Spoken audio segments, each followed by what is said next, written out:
Una persona sabia dijo una vez, si Jesucristo vale algo, entonces Él lo vale todo. Y muchos creyentes dicen muy sinceramente, te doy todo a ti, amado Señor. Tengo que seguir preguntándome, Adrián, ¿qué de ti?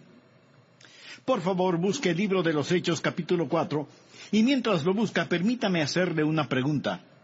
¿Es usted un creyente valeroso? ¿O quizás es un creyente cobarde?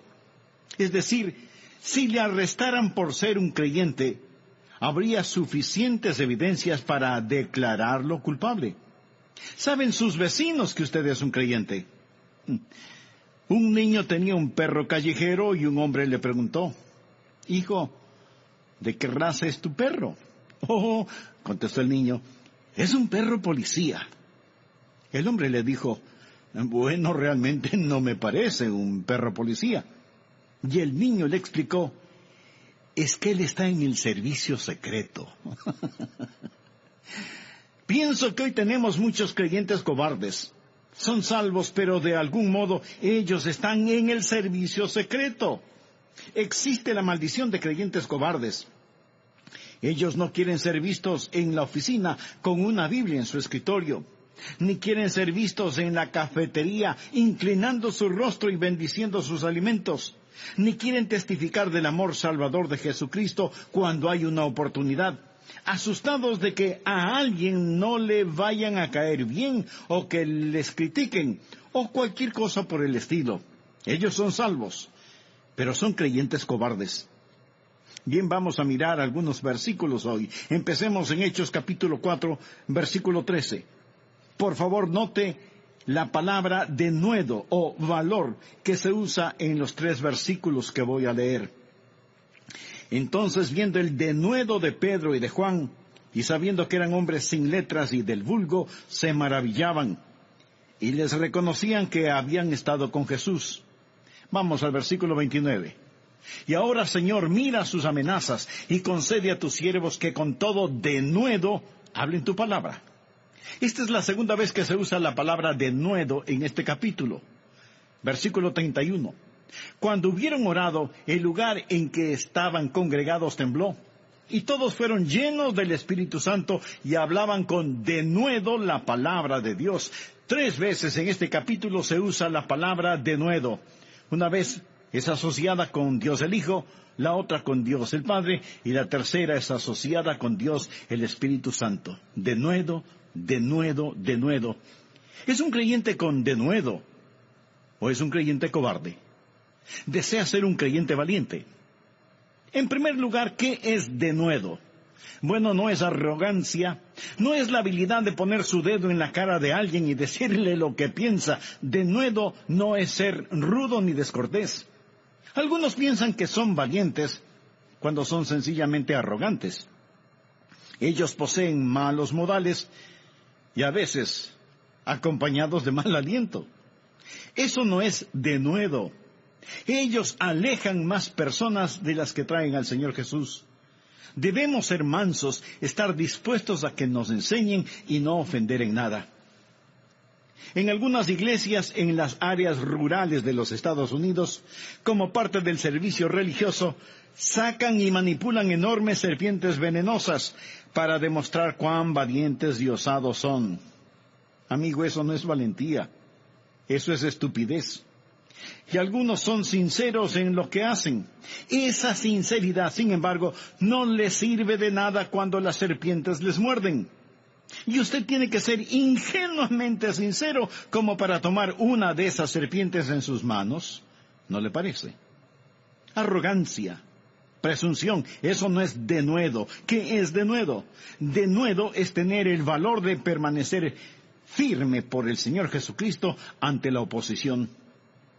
Al mirar este pasaje bíblico en particular, descubrimos que un hombre fue sanado. Este hombre, cojo de nacimiento, fue sanado ahí donde se encontraba, junto a la puerta La Hermosa. Era la puerta de entrada en el lado oriental del templo y estaba hecha de bronce de Corinto. Era una puerta realmente hermosa. Este hombre cojo siempre estaba al lado de esta puerta pidiendo limosnas. Y cuando Pedro y Juan estaban entrando al templo, el pordiosero les pidió una limosna. Y Pedro le dijo: no tengo plata ni oro, pero lo que tengo te doy. En el nombre de Jesucristo de Nazaret, levántate y anda. Y se realizó un milagro. Y los fariseos y saduceos, juntamente con otros, odiaban al Señor Jesucristo. Tenían corazones llenos de veneno. Y no podían negar este milagro y pensaron: debemos impedir que los apóstoles sigan predicando y haciendo milagros en el nombre de Jesús.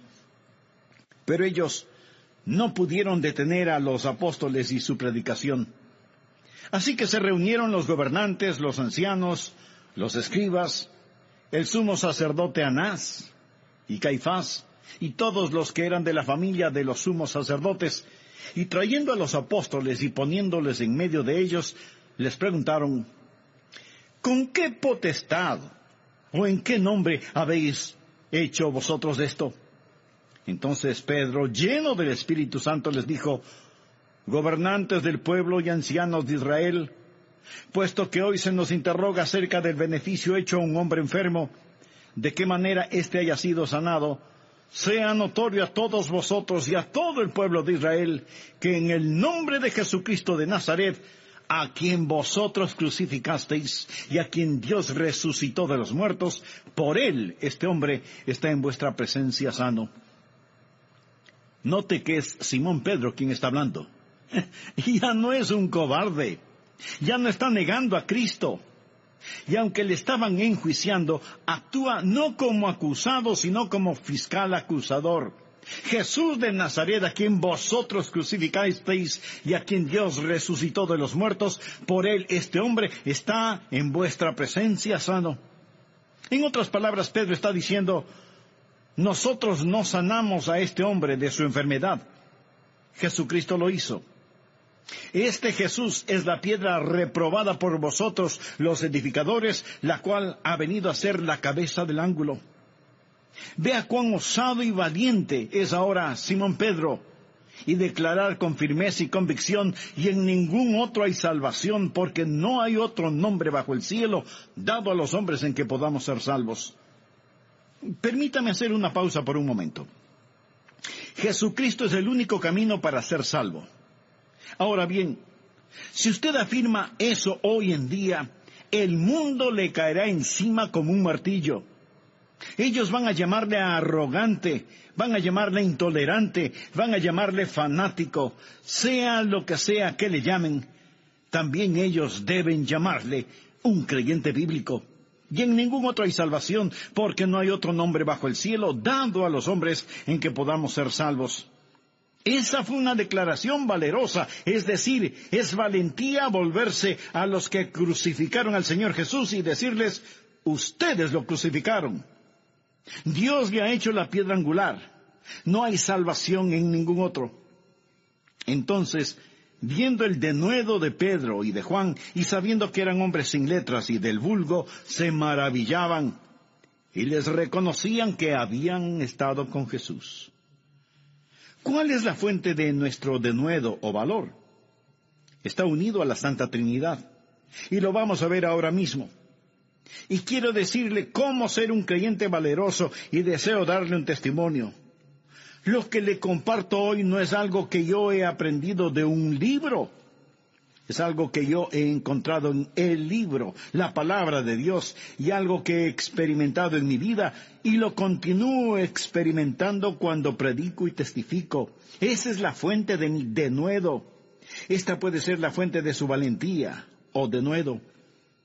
Hay 3 cosas que pueden evitar que usted sea un cobarde intimidado por Satanás. Recuerde que la Biblia dice que en nada debemos dejarnos intimidar por nuestro adversario. Y si alguna vez ha habido la necesidad de creyentes valerosos y osados, es ahora, este día, esta época, esta hora. Primero, mantenga compañía con Dios el Hijo. Vamos a hablar dentro de un momento de Dios el Padre y Dios el Espíritu, pero en primer lugar, mantenga compañía con Dios el Hijo. Miremos nuevamente el versículo 13. Entonces, viendo el denuedo de Pedro y de Juan, y sabiendo que eran hombres sin letras y del vulgo, se maravillaban y les reconocían. ¿Qué? que habían estado con Jesús. Ellos mantenían compañía con el Hijo de Dios. Usted no puede caminar en su presencia y ser un cobarde. No se puede, es ilógico, es incongruente. Jesús está vivo y saludable sobre el planeta Tierra. Les preguntaron, ¿cómo se sanó este hombre? Y ellos respondieron, no nos culpen a nosotros, culpen a Jesús, denle a Él la gloria. Por Él, por su nombre, por su presencia, este hombre fue sanado. Camine con Jesús. Asegúrese de que Jesús es real para usted. Deseo decirle, y lo hago de todo corazón, con toda sinceridad, Jesucristo es real para el hombre llamado Adrián Rogers. Él es real para mí. Él es tan real como lo es usted, y aún más real para mí. Hablo con Él, tengo compañerismo con Él, yo le amo, Él es real para mí. Él no es alguien del cual tan solo he leído en un libro. Hay un precioso himno que me gusta mucho. A algunas personas no les agrada porque dicen que es meloso y sentimentaloide. A lo mejor usted lo ha escuchado, dice, a solas al huerto yo voy cuando duerme aún la floresta. Y en quietud y en paz con Jesús estoy, oyendo absorto allí su voz. Él conmigo está, puedo oír su voz, y que suyo, dice, seré, y el encanto que hallo en él allí, con nadie tener podré.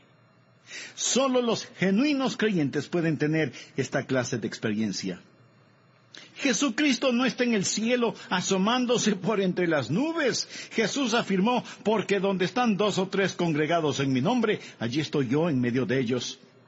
Esa es la razón por la que debe cantar, esa es la razón por la que debe alabarle y debe regocijarse.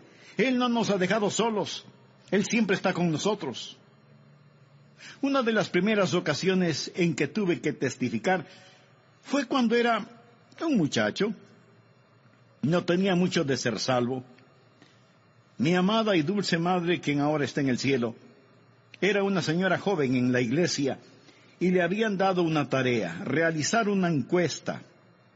Eso era algo que ella no quería hacer, ir de puerta en puerta y tomar una encuesta cristiana. Así que lo descargó sobre mí. Y ella dijo, Adrián, ¿harías esta encuesta por mí? Y le dije, sí, mamá, lo haré. Entonces, en West Palm Beach, en la Florida, fui a la primera puerta y pensé, yo no quiero hacer esto, no quiero tocar esa puerta, tengo miedo. No sé lo que esté detrás de esa puerta, no sé lo que me vayan a decir. Y en ese momento recordé el versículo donde Jesús asegura, id y haced discípulos a todas las naciones, y he aquí, yo estoy con vosotros. No puedo expresar el cambio que hizo en mi corazón como joven recién converso. Y le dije, bueno, Jesús, nosotros vamos juntos a tocar esa puerta. Y fui de casa en casa con Jesús. Verá, de ahí es de donde viene el denuedo. De ahí se origina el valor, el denuedo, del saber que el Señor Jesucristo está con usted. Nos dicen que no podemos llevar a Jesús a las escuelas públicas, que no podemos hablar de Jesús en las escuelas públicas. En las escuelas, colegios y universidades se puede hablar de abortos, homosexualidad, pornografía, lesbianismo y cualquier otro tema relacionado con el sexo, pero no se puede hablar de Jesús. Amigo, escúcheme con atención. Él está en nosotros, Jesús está en nosotros. No hay ninguna manera de dejar a Jesús afuera. Mientras Cristo está en nosotros, los niños pueden ir a la escuela con Jesús y saturaremos todo el sistema educativo con Jesucristo.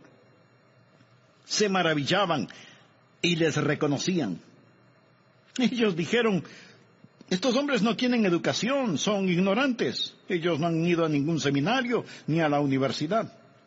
Sí, pero ellos habían estado con Jesús. Esa es la fuente del denuedo. Usted mantiene compañía con Dios el Hijo. Amiga, amigo, Jesús no vino a sacarle de problemas. Él vino a meterse en problemas con usted, y Él estará en usted. La segunda fuente del denuedo: no solo mantenga compañía con Dios el Hijo, sino, número 2, tenga confianza en Dios el Padre. Bien, ellos les ordenaron que no predicaran más, pero note Hechos 4, versículo 24 al 29. Y ellos, habiéndolo oído, alzaron unánimes la voz a Dios. El apóstol ahora está hablando de Dios el Padre. Y dijeron: Soberano Señor, tú eres el Dios que hiciste el cielo y la tierra, el mar y todo lo que en ellos hay, que por boca de David tu siervo dijiste: ¿por qué se amotinan las gentes y los pueblos piensan cosas vanas? Se reunieron los reyes de la tierra, y los príncipes se juntaron en uno contra el Señor y contra su Cristo, porque verdaderamente se unieron en esta ciudad contra tu santo Hijo Jesús, a quien ungiste. Herodes y Poncio Pilato con los gentiles y el pueblo de Israel, para hacer cuanto tu mano y tu consejo habían antes determinado que sucediera. Y ahora, Señor, mira sus amenazas, y concede a tus siervos que con todo denuedo hablen tu palabra. Les ordenaron: no hablen más. Y ellos oraron: oh Dios, danos más poder para hacer exactamente lo que ellos nos han prohibido hacer.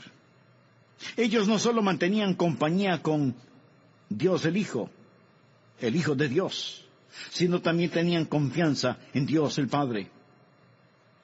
Amigo, hay que poner las cosas en perspectiva. Si no lo hace así, el diablo lo va a tener a usted corriendo de un lado a otro. La perspectiva correcta demanda que usted vea a Dios por quien Él es realmente. El hombre que puede doblar sus rodillas delante de Dios puede permanecer erguido delante de los hombres. Un santo temor de Dios elimina todos los temores. Los apóstoles habían visto a Dios, y esa es la confianza que tenían. Ellos tenían confianza en Dios como el creador de todas las cosas. Por lo tanto, como la noche sigue al día, vieron que Dios controla todo. Hechos 4:24 dice: y ellos, habiéndolo oído, alzaron unánimes la voz a Dios y dijeron: Soberano Señor, tú eres el Dios que hiciste el cielo y la tierra, el mar y todo lo que en ellos hay. Este es el Dios que delimitó los mares, determinó las montañas, adornó el cielo con billones y billones de estrellas en el negro terciopelo del espacio. Y ellos dijeron: Dios, tú lo hiciste todo. ¿Por qué deberíamos temer cuando tú eres nuestro Padre? ¿Por qué deberíamos estar intimidados cuando este Dios, que puede hacer cosas increíbles y extraordinarias, está de nuestro lado?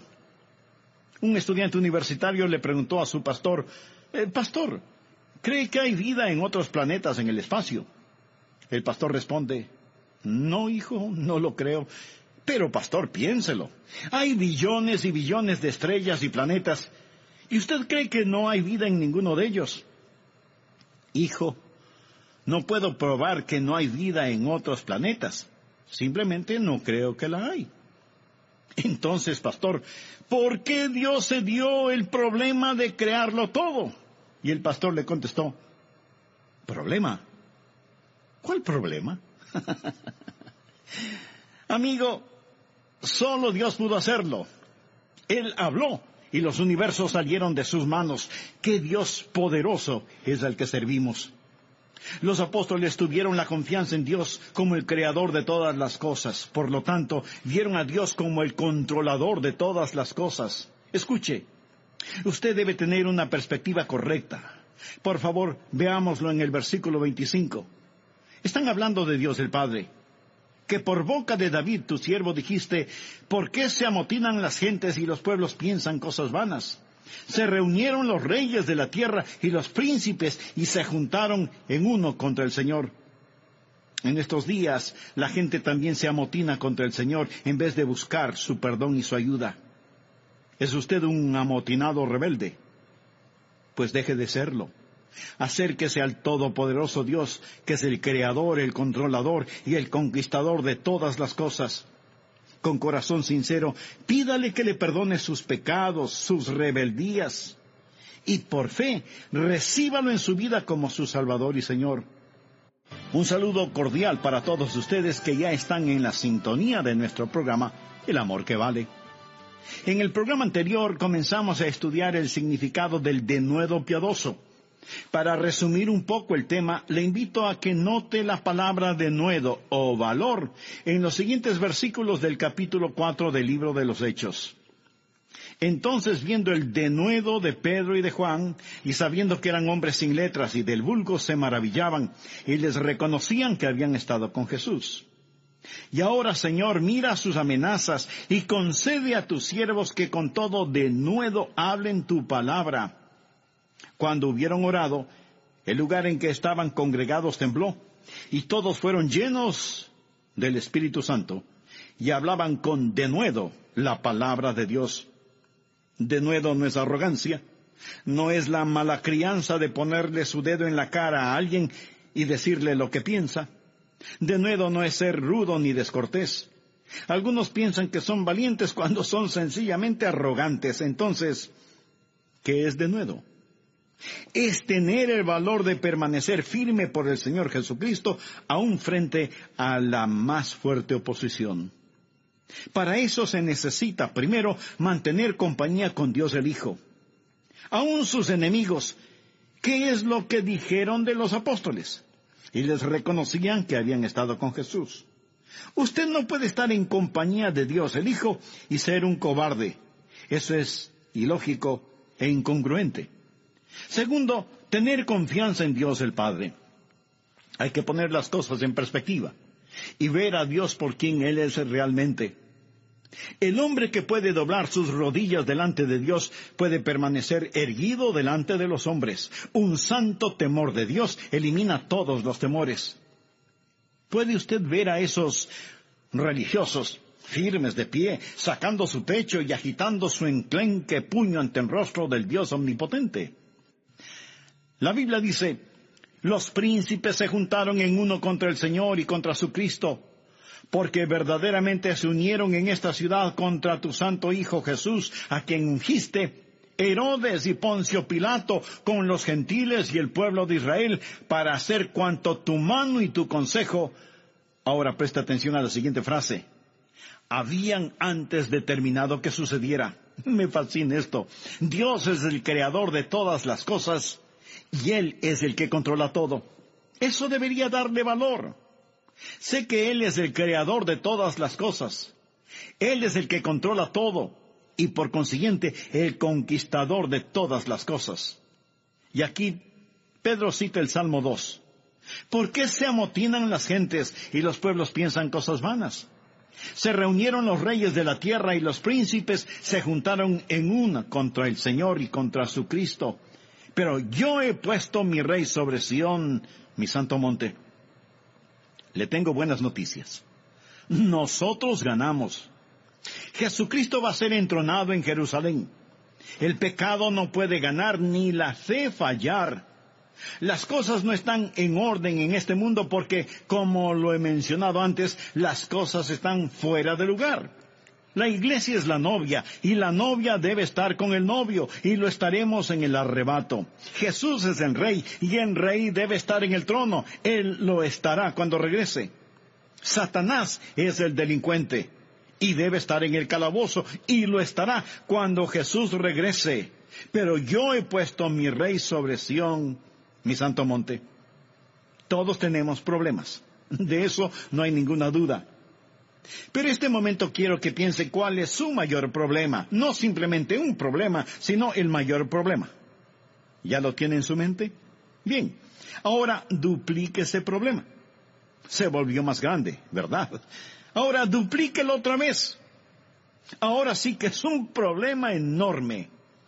Permítame preguntarle, ¿es su problema demasiado grande para Dios? Por supuesto que no. ¿Cuál es la base de nuestra valentía, de nuestra osadía? Hay que mantener la compañía con el Hijo de Dios, Dios el Hijo. Hay que mantener la confianza en Dios el Padre. Cuando los discípulos estuvieron tímidos y temblorosos, dejaron de mirar a los hombres y pusieron sus ojos en Dios, y eso hizo la diferencia. La Biblia dice: el temor del hombre pondrá lazo, mas el que confía en Jehová será exaltado. No se quede mirando sus problemas. Enfoque su mirada en el todopoderoso Dios, que es el creador de todas las cosas, el controlador de todas las cosas, el conquistador de todas las cosas. Esa es la base de nuestra valentía. Aquí está la tercera cosa. Si desea tener valentía, de nuevo, primero, mantenga compañía con Dios el Hijo. Número 2, tenga confianza en Dios el Padre. Él está controlando todo. Él no puede fallar. Él debe prevalecer. Tenga fe en Dios. Número 3, reciba valor de Dios el Espíritu. Reciba valor de Dios el Espíritu. Por favor, continuemos leyendo en el versículo 29, donde nos habíamos quedado. Y ahora, Señor, mira sus amenazas y concede a tus siervos que con todo denuedo hablen tu palabra, mientras extiendes tu mano para que se hagan sanidades y señales y prodigios mediante el nombre de tu santo Hijo Jesús. Cuando hubieron orado, el lugar en que estaban congregados tembló, y todos fueron llenos del Espíritu Santo, y hablaban con denuedo la palabra de Dios. La primera vez mencionamos Dios el Hijo, la segunda mencionamos Dios el Padre.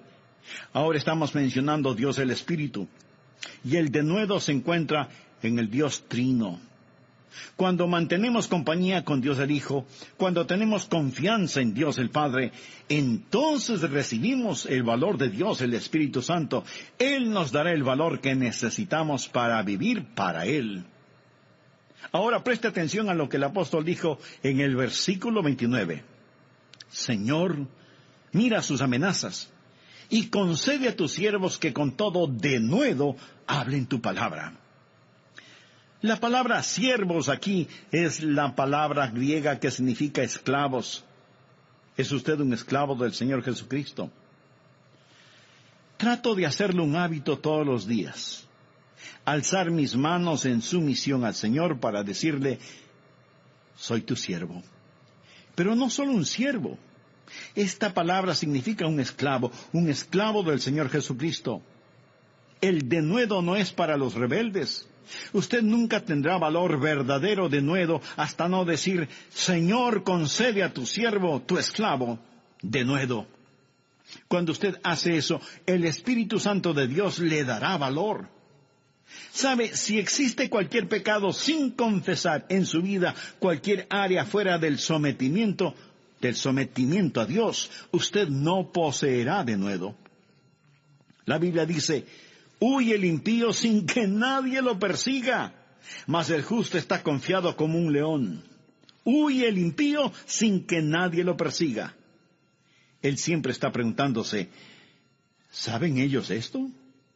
¿Habrán oído aquello? ¿Me habrán descubierto? O lo que sea. Qué extraordinaria experiencia es cuando puede despertarse y decir que no hay nada entre su alma y el Salvador.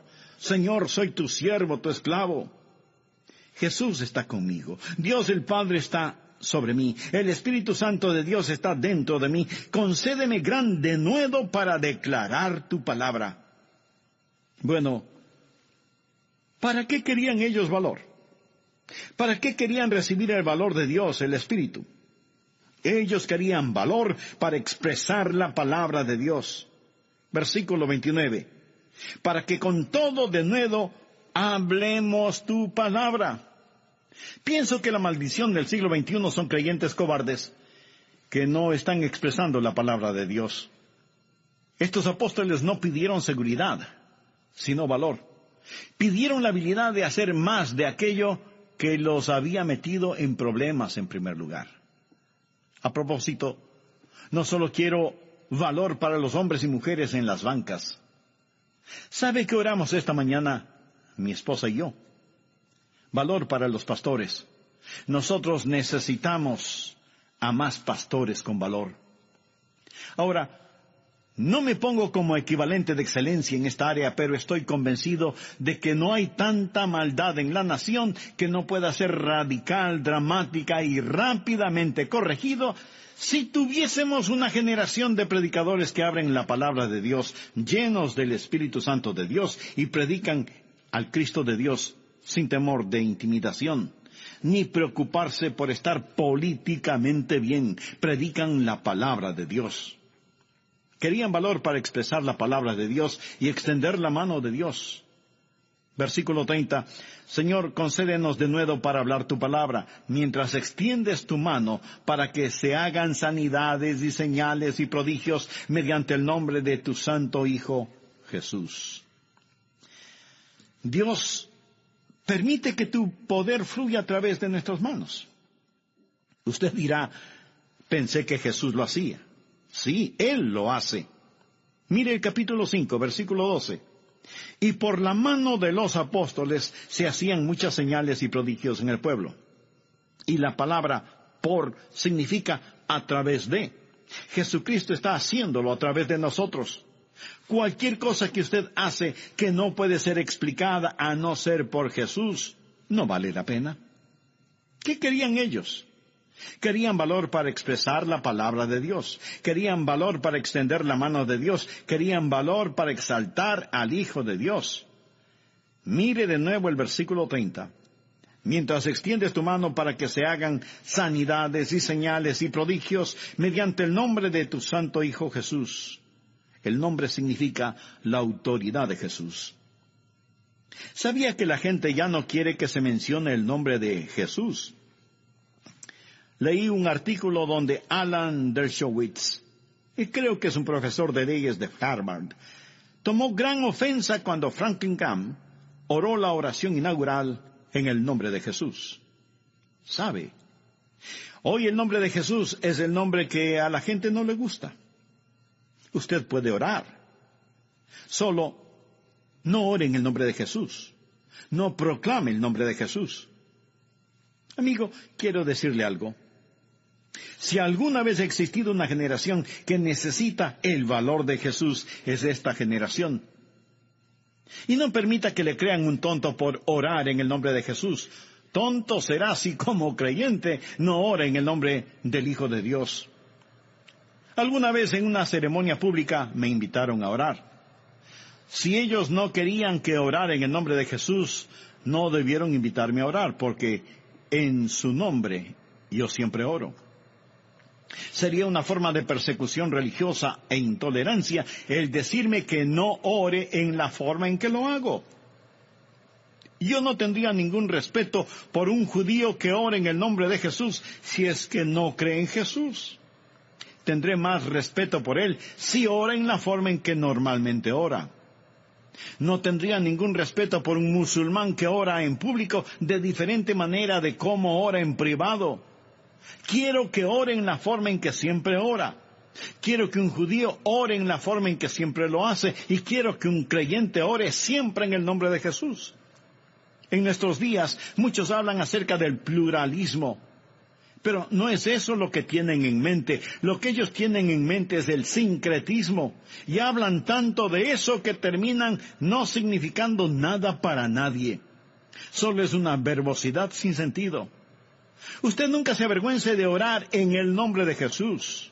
No tenga temor de exaltar el nombre de Jesucristo. Debemos pedir al Santo Espíritu de Dios que nos dé el coraje para hablar su palabra y para extender nuestra mano como si fuera la suya. Sea el nombre de Jesús alabado por siempre. No todos van a creer en Jesús. Y yo no voy a forzar a Jesús en la vida de ninguna persona. Pero no voy a permitir que nadie me diga que no puede expresar al Señor Jesucristo. No voy a permitir que nadie me diga que no puede exaltar a mi Salvador y Señor. ¿Qué es lo que sucedió? Hechos 4, versículos 31 y 33. Cuando hubieron orado, el lugar en que estaban congregados tembló, y todos fueron llenos del Espíritu Santo, y hablaban con denuedo la palabra de Dios. Y con gran poder los apóstoles daban testimonio de la resurrección del Señor Jesús, y abundante gracia era sobre todos ellos. Y permítame añadir que multitudes encontraron su camino hacia el reino de los cielos. No quiero terminar este mensaje sin decir algo muy importante. Más bien es una invitación muy importante. Invito a cada genuino creyente, hombre, mujer, niño o niña, jóvenes y ancianos, a compartir el Evangelio del Señor Jesucristo con cada persona que cruce su camino, dentro de la familia, en la escuela, el colegio, la universidad, en su lugar de trabajo, en la oficina, el club deportivo barrial o el elegante club social, donde el Señor le ponga o le lleve. Le desafío a que comparta a Jesucristo con su prójimo. Y nosotros no queremos estar aquí sin asegurarnos de que todos entendemos quién es Jesucristo y cómo llegar al cielo. No todos creerán, pero nosotros vamos a testificar del Señor Jesucristo. Usted dirá, Pastor Adrián, los días de la evangelización ya pasaron. Está equivocado. Otros seguramente dirán, la gente no está interesada en Jesús. De nuevo se equivoca. Los censos e investigación hechos nos muestran que hoy, en los tiempos en los que vivimos, hay una cosecha de almas mayor que cualquiera que los apóstoles presenciaron aquí en el libro de los Hechos. Existen victorias sólidas, enormes, ganadas en el nombre del Señor Jesucristo. El cristianismo está creciendo 3 veces más rápidamente que la población mundial. Diariamente casi 200,000 profesan fe en el Señor Jesucristo. El cristianismo es la fe que crece más rápido en el mundo, con un porcentaje de crecimiento del 6.9%, comparado al 2.7% del islamismo, 2.2% del hinduismo y 1.7% del budismo. La fe cristiana es la que más crece. Escuche. Más del 70% del progreso evangelístico mundial desde el tiempo de Cristo hasta hoy ha ocurrido desde 1900, más del 70%. Ahora, 70% de ese progreso ha sucedido desde la Segunda Guerra Mundial y 70% de ese progreso en los últimos años. Almas están viniendo a Jesucristo todos los días por centenares de miles, y muchos más vendrán a Jesús hoy si nosotros dejamos de ser creyentes cobardes, si dejamos de pertenecer al servicio secreto cristiano. Usted puede estar un poco asustado, puede sentirse un poco intimidado, pero recuerde, no estoy hablando de arrogancia ni de rudeza, yo estoy hablando del valor para expresar la palabra de Dios, extender la mano de Dios, exaltar al Hijo de Dios. Si empezamos a mantener compañía con el Hijo de Dios, si tenemos confianza en Dios el Padre, y si recibimos el valor de Dios el Espíritu para poder hablar de la palabra de Dios con gran denuedo, veremos aún con mayor poder el obrar de Dios entre individuos, pueblos y naciones. Es tiempo que la Iglesia del Señor Jesucristo en este siglo salga del barco con ambos pies a la vez y avancemos para Dios. ¿Está de acuerdo? Amén. Amigo, si usted no tiene la seguridad de su salvación, permítame guiarle en una sencilla oración. Recuerde las palabras del apóstol, y en ningún otro hay salvación, porque no hay otro nombre bajo el cielo dado a los hombres en que podamos ser salvos. Hoy usted puede recibir al Señor Jesucristo y ser salvo. Ore conmigo de la siguiente manera: Dios eterno, me reconozco pecador y sé que mis pecados merecen castigo, pero lo que necesito es tu misericordia. Y vengo a pedir tu ayuda para abandonar mi vida de pecado. Señor Jesús, creo que tú eres el Hijo de Dios y que pagaste la culpa de mi pecado con tu sangre en la cruz del Calvario. Creo que Dios te levantó de los muertos y ahora, por fe, este mismo momento te recibo en mi corazón como mi Salvador y mi Señor. Perdona mis pecados, límpiame, sálvame. Te entrego mi vida y te seguiré, te amaré y te obedeceré el resto de mi vida. En tu santo nombre lo pido. Amén. ¿Me permite un minuto más de su tiempo? Hemos hablado de denuedo, pero no hay forma de que usted pueda ser valiente sin tener al Señor Jesucristo en usted para darle valor y fuerza.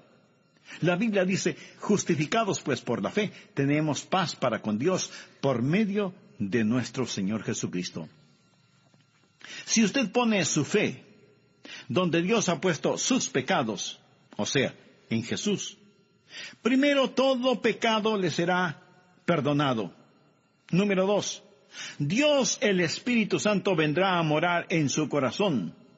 Y número 3, cuando usted muera, o cuando Él regrese, le llevará a casa, al cielo, donde estará con Él. Amigos, si usted oró e hizo una decisión por Cristo, escríbanos para que podamos regocijarnos con usted y también poder orar por usted. Que Dios le bendiga.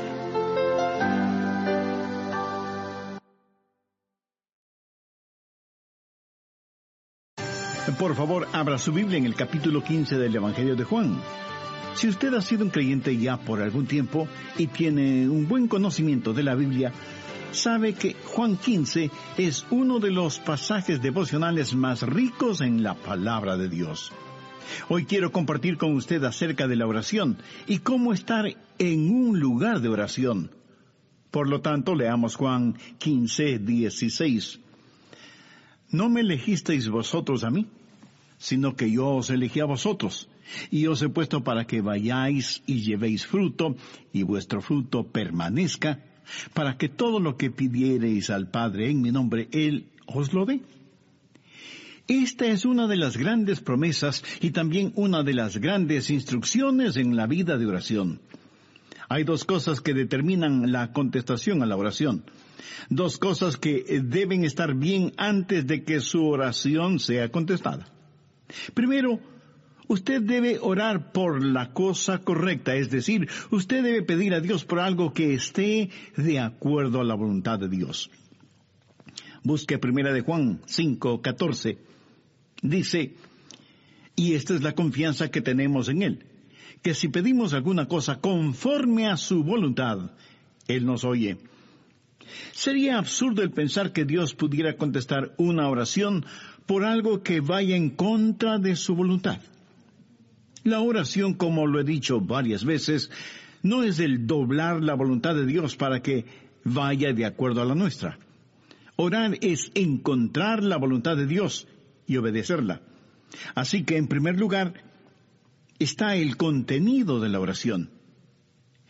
Pero hay algo más que es necesario. Usted pudiera estar orando por algo correcto y no recibir respuesta. Hay algo más que es vitalmente necesario si es que espera respuesta a su oración. Y eso es el carácter de quien está orando. Ambas cosas, contenido y carácter, son necesarias para que la oración sea contestada. Así que una persona no solo debe orar de acuerdo a la voluntad de Dios, sino que debe estar viviendo de acuerdo a la voluntad de Dios. Ahora, de estas dos cosas, ¿cuál es la más importante? ¿El contenido de la oración o el carácter del que ora? Lo segundo es más importante que lo primero. ¿Por qué? Porque si usted tiene un carácter justo, correcto, y está viviendo de acuerdo a la voluntad de Dios, entonces Dios puede enseñarle su voluntad. La cosa más importante no es el que usted sepa cómo orar. La cosa más importante es que usted esté calificado para orar. Porque si no lo está, entonces usted tiene que aprender cómo orar. Escuché de un entrenador de básquetbol que, manejando por el campo, vio a un jovencito de casi 2 metros de altura. Se le acercó y le dijo, ¿sabes? Puedo darte una beca para el colegio. Me gustaría que juegues básquetbol en nuestro equipo. El joven le contestó, Señor, no tengo ni idea de cómo se juega básquetbol.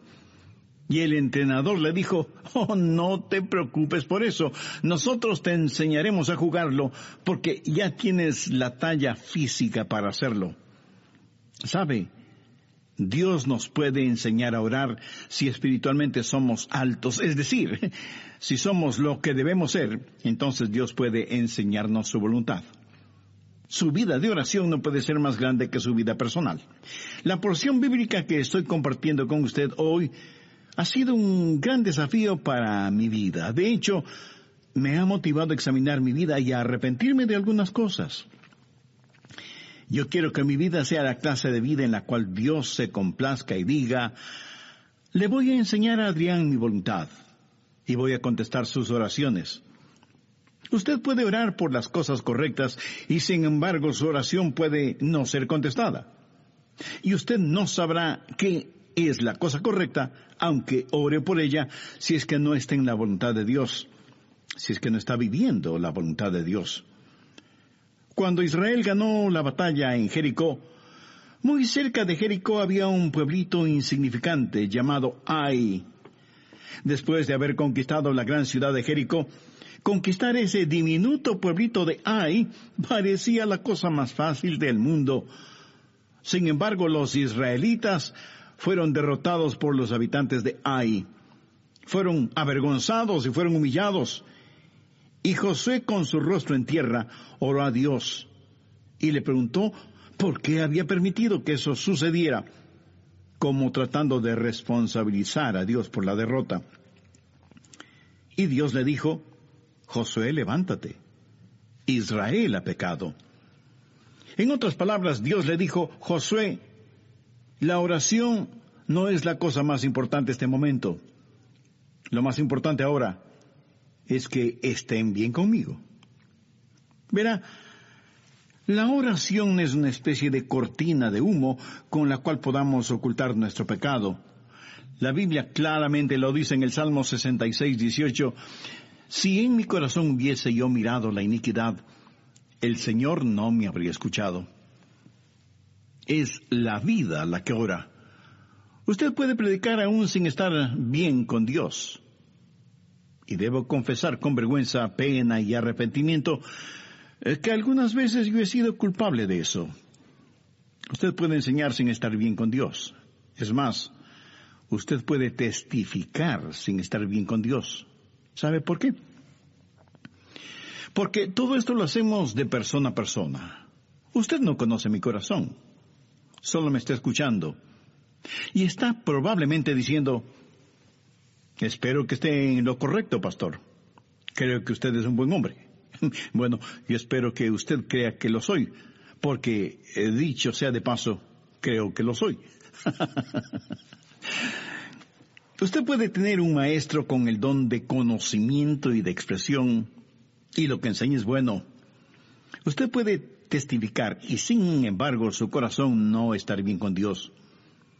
Pablo dijo en Filipenses 1:16, los unos anuncian a Cristo por contención, pensando añadir aflicción a mis prisiones. Y en el verso 18 hace una profunda declaración. ¿Qué pues? Que no obstante, de todas maneras, o por pretexto o por verdad, Cristo es anunciado. Y en esto me gozo, y me gozaré aún. Usted podría cantar, enseñar, testificar y aún predicar sin estar bien con Dios. No digo que debería hacerlo, sino que podría hacerlo. Pero definitivamente usted no puede orar sin estar bien con Dios. ¿Sabe por qué? Porque las otras cosas son de persona a persona y nosotros nos podemos engañar mutuamente. Pero la oración es del hombre a Dios, y usted no puede engañar a Dios. Y francamente, esa es la razón por la que muchos no oran. No pueden engañar a Dios. Así que seguimos haciendo todas estas otras cosas, pero cuando se trata de la oración, no queremos orar porque sentimos que Dios nos conoce y nosotros, en verdad, no queremos mirar el rostro de Dios. Cuando usted se desvía espiritualmente, la primera cosa que desaparecerá de su vida será su vida de oración. Cuénteme acerca de su vida de oración y yo le diré qué clase de relación tiene con Dios. Cuando usted apostata, lo primero que dejará no será necesariamente el ganar almas, o el enseñar, o el predicar, o el cantar, o su trabajo en la iglesia, o ser miembro de algún comité, o ser anciano o diácono de su iglesia. No. Lo primero que desaparecerá de su vida será la oración.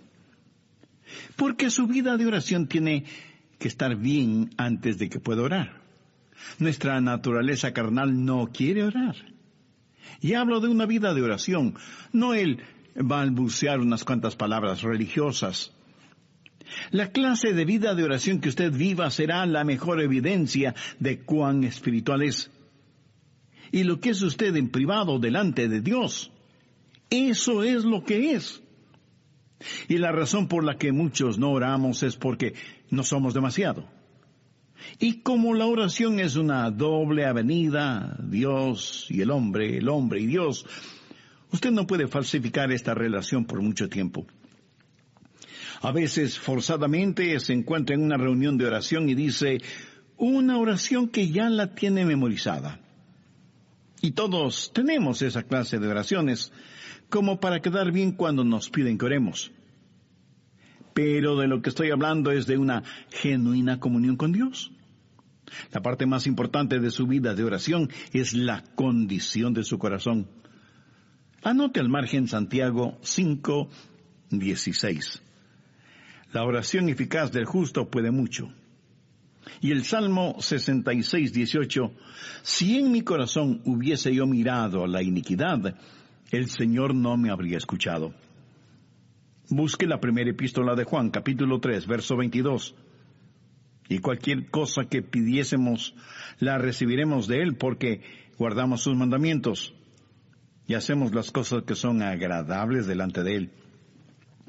Ahora, si usted no guarda sus mandamientos y no hace lo agradable delante de Él, no espere que sus oraciones sean contestadas.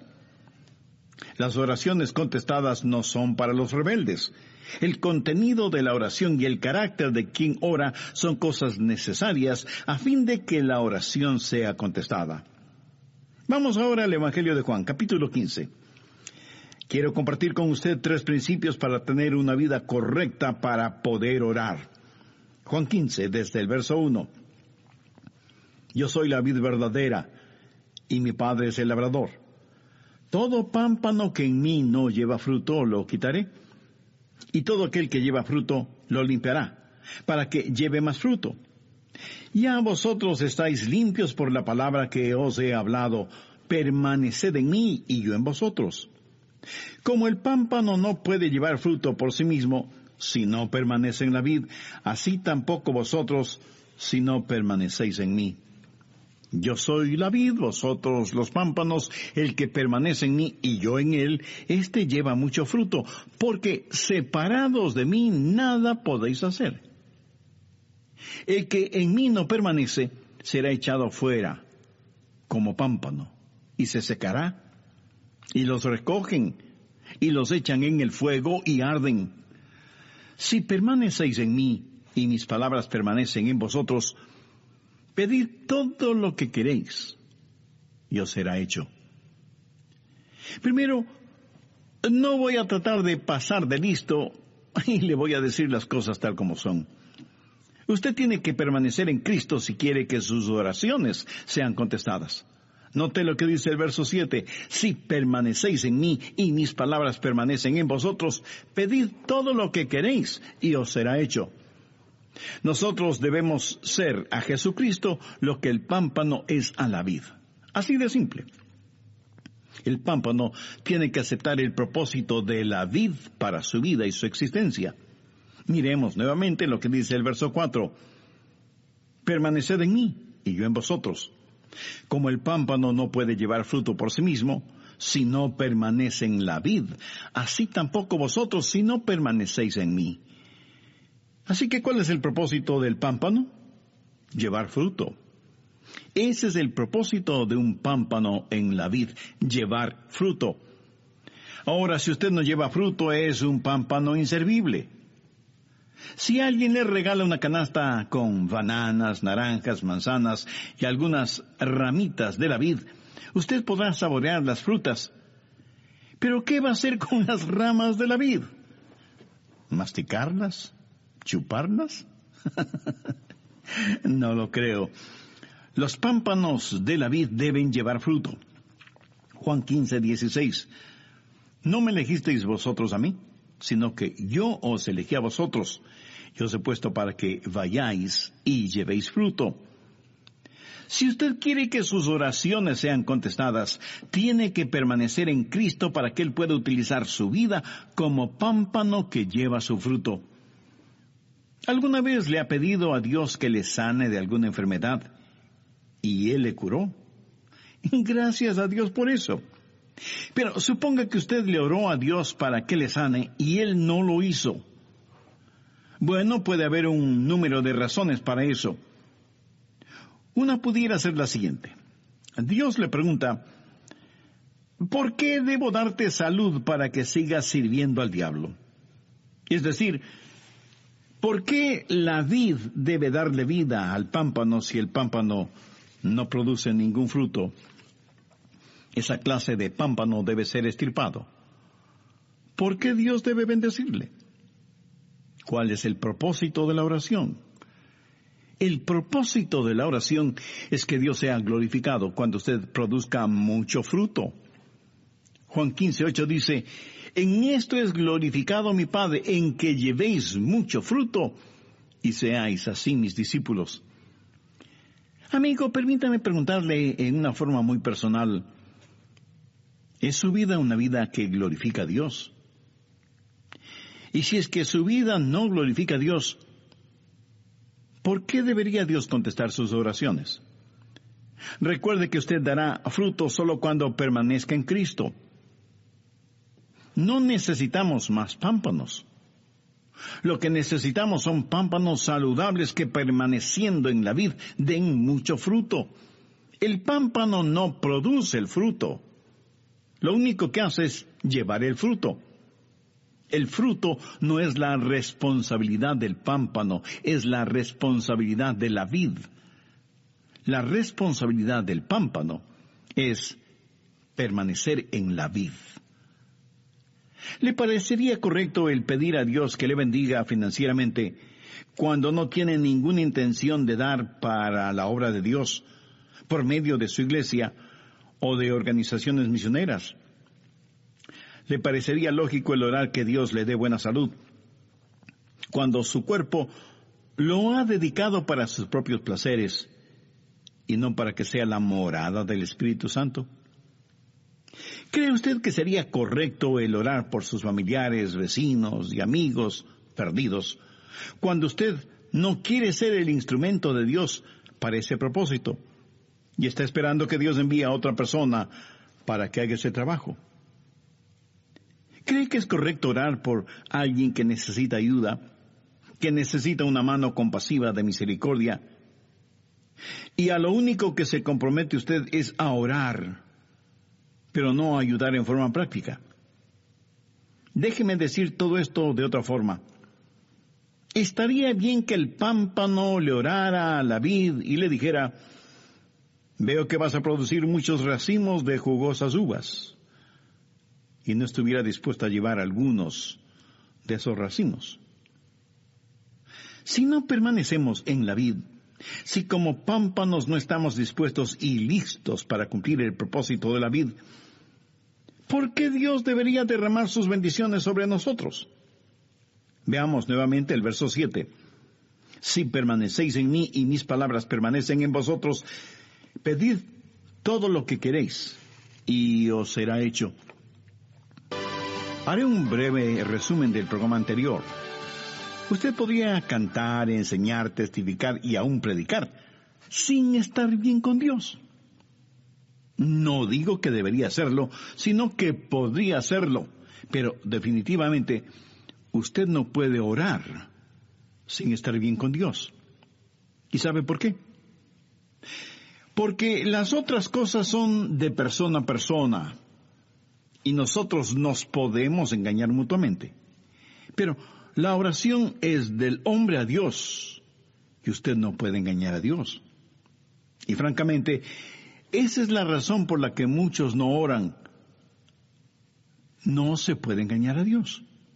Así que seguimos haciendo todas esas otras cosas, pero cuando se trata de la oración, no queremos orar porque sentimos que Dios nos conoce y nosotros en verdad no queremos mirar en el rostro de Dios. Cuando usted se desvía espiritualmente, la primera cosa que desaparecerá de su vida será su vida de oración. Cuénteme acerca de su vida de oración y yo le diré qué clase de relación tiene usted con Dios. Cuando usted apostata, lo primero que dejará no será necesariamente el ganar almas, o el enseñar, o el predicar, o el cantar, o su trabajo en la iglesia, o ser miembro de algún comité, o ser anciano o diácono en su iglesia. No. Lo primero que desaparecerá será su vida de oración. Porque su vida de oración tiene que estar bien antes de que pueda orar. Nuestra naturaleza carnal no quiere orar. Y hablo de una vida de oración, no de balbucear unas cuantas palabras religiosas. La clase de vida de oración que usted viva será la mejor evidencia de cuán espiritual es. Y lo que es usted en privado delante de Dios, eso es lo que es.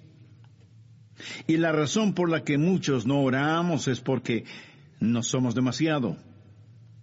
Y como la oración es una doble avenida, Dios y el hombre y Dios, usted no puede falsificar esta relación por mucho tiempo.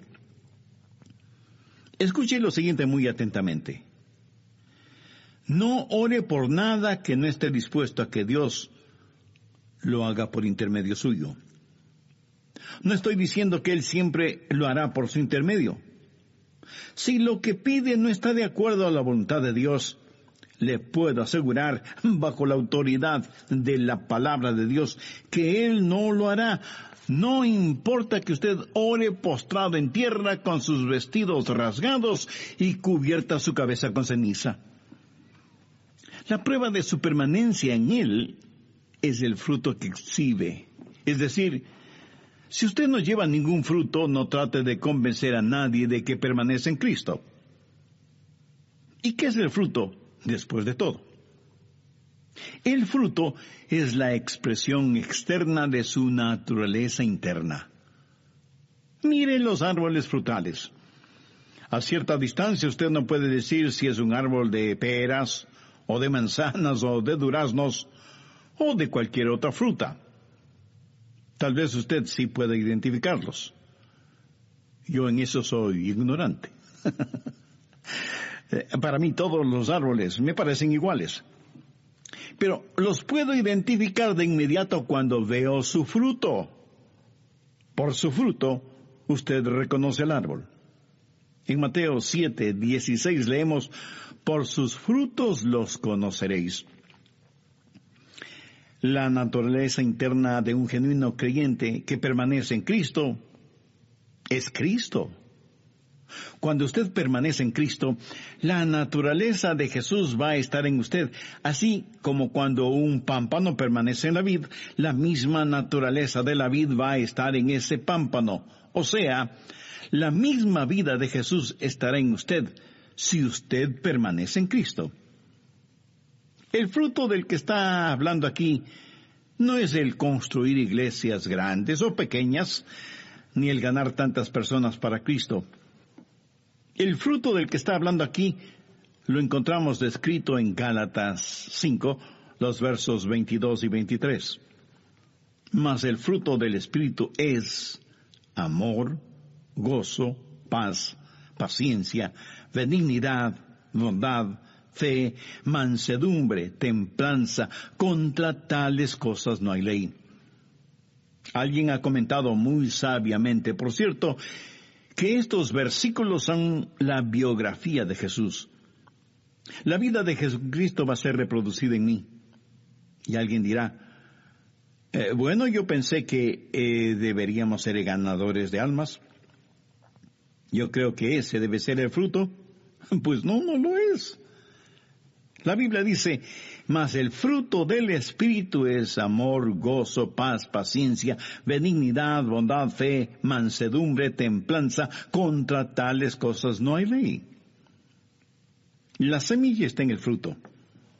Es la semilla la que se reproduce, pero es el fruto que ocasiona que la semilla sea esparcida. Y lo que necesitamos hacer es tener frutos que hagan que la semilla sea deseable. Es la vida del Señor Jesucristo la que va a estar en nosotros cuando permanecemos en Él.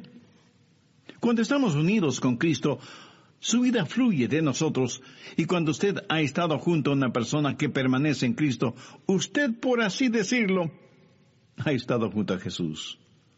Usted me dirá, Pastor, eso está un poquito exagerado. No, de ninguna manera. Amigo, yo estoy en Él y Él es mío. Y nosotros, sus hijos, somos su cuerpo. Somos parte de Él tanto como el pámpano es parte de la vid. Su vida está en nosotros. Él habita en nuestra humanidad. Pablo, escribiendo a los hermanos en Galacia, les dijo: ya no vivo yo, mas vive Cristo en mí. ¿Sabe cuál es el problema? La gente está teniendo contacto con iglesias, denominaciones, programas y estructuras. Y lo que la gente realmente necesita es tener contacto con Jesucristo. Necesitan conocer a Jesús. La vida de Dios necesita fluir de nosotros, y cuando la vida de Dios emane, salga de nosotros, es cuando daremos fruto, y fruto que permanezca. Veamos una vez más Juan 15:16. No me elegisteis vosotros a mí, sino que yo os elegí a vosotros, y os he puesto para que vayáis y llevéis fruto. Si usted, el pámpano, no está dando ningún fruto, es que no está permaneciendo en Cristo, que es la vid. Usted está rechazando a aquel que le ha escogido y le ha ungido para que dé fruto, y para que su fruto permanezca. Otra vez diré que el fruto del que estamos hablando no es ningún edificio, porque a la larga todos los edificios se convertirán en ruinas. Solo espere que pase el tiempo. Y con ese pasar del tiempo, el frío pero real aliento de la destrucción terminará con edificios y todo lo demás.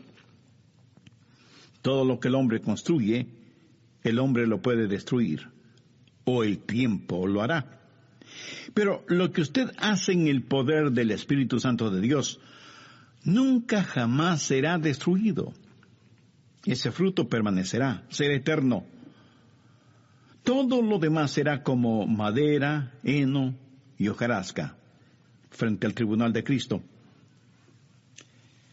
Por los países del mundo viajan algunos evangelistas que han memorizado algunos cuantos mensajes evangelísticos. Y yo no estoy en contra de eso. Pero ellos dicen: hemos tenido tremendas reuniones. 500 personas hicieron decisiones de fe. Bueno, si usted quiere saber si fueron tremendas reuniones evangelísticas, regrese un año después y vea si hay 500 discípulos. Dios no nos mandó primordialmente a que tratemos de que la gente haga decisiones. Dios nos mandó a hacer discípulos. Los frutos sensacionalistas son como el Alka-Seltzer, burbujean y hacen ruido hasta que se les termine el gas. Cualquier cosa que Jesús hace permanece para siempre. El pámpano no produce el fruto.